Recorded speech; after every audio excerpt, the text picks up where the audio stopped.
Good morning. I want to welcome all of you to worship this morning, and I want to especially welcome those of you who may be worshiping with us for the first time. You are very welcome here.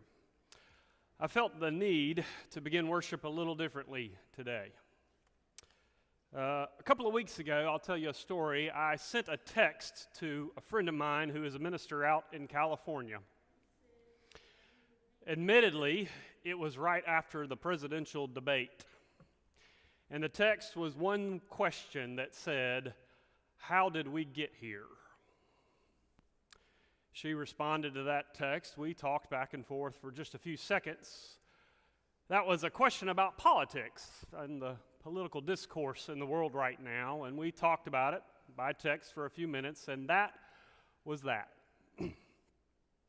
Then yesterday afternoon, after the shooting in Pennsylvania, I find myself walking around my block with my dogs. That's what I do when I need to get out some nervous energy. And that question kept coming to my mind again. How did we get here? This time it was not a question of politics, it was a question of humanity.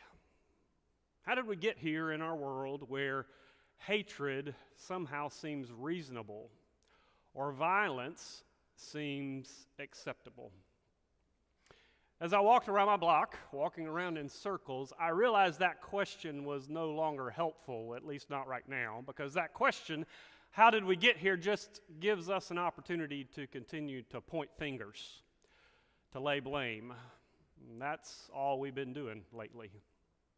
Instead, a different question popped into my head. How do we change it? How do we change where we are to where we want to be? How do we make sure that our children inherit from us a world where violence and hatred are not acceptable, in fact, not even considered? Now, over the next few weeks, I promise you, you're going to hear people who are going to try to answer that question as well. They're going to tell you that it's all about the side that you choose or the vote that you cast. Don't you dare believe it is that simple. It all starts with how we look at each other as human beings. I walked around that block and I tried as hard as I could to come up with an answer to that question for you. After all, I'm your pastor. I'm supposed to have answers. But as I was walking around the block, this little voice in my head kept distracting me. No matter how hard I tried to come up with an answer, the voice just kept ringing over and over in my head. And so I finally paused and listened to those words, and those words were, "Let love be genuine." That comes from a passage from Romans that I'd like to read to you now. Let love be genuine. Hate what is evil. Hold fast to what is good. Love one another with mutual affection. Outdo one another in showing honor. Do not lag in zeal, but be ardent in the Spirit. Serve the Lord. Rejoice in hope. Be patient in suffering. Persevere in prayer. Contribute to the needs of the saints. Extend hospitality to strangers. Bless those who persecute you. Bless and do not curse them. Rejoice with those who rejoice. Weep with those who weep. Live in harmony with one another. Do not be boastful, but associate with the lowly. Do not claim to be wiser than you are. Do not repay anyone evil for evil, but take thought for what is noble in the sight of all. If it's possible, so far as it depends on you, live peaceably with all. Beloved, never avenge yourselves, but leave room for the wrath of God. For the Lord says, "Vengeance is mine, I will repay." Know if your enemies are hungry, feed them. If they are thirsty, give them something to drink, for by doing this you will heap burning coals on their heads.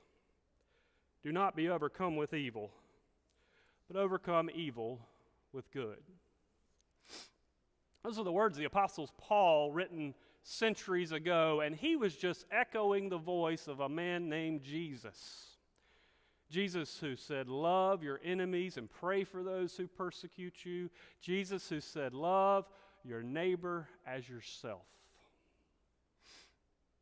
In the midst of all the noise that we have been hearing and will hear in the next few weeks, listen for that voice.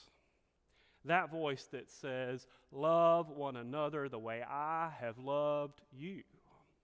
And if you find that voice anywhere in the world, follow that voice.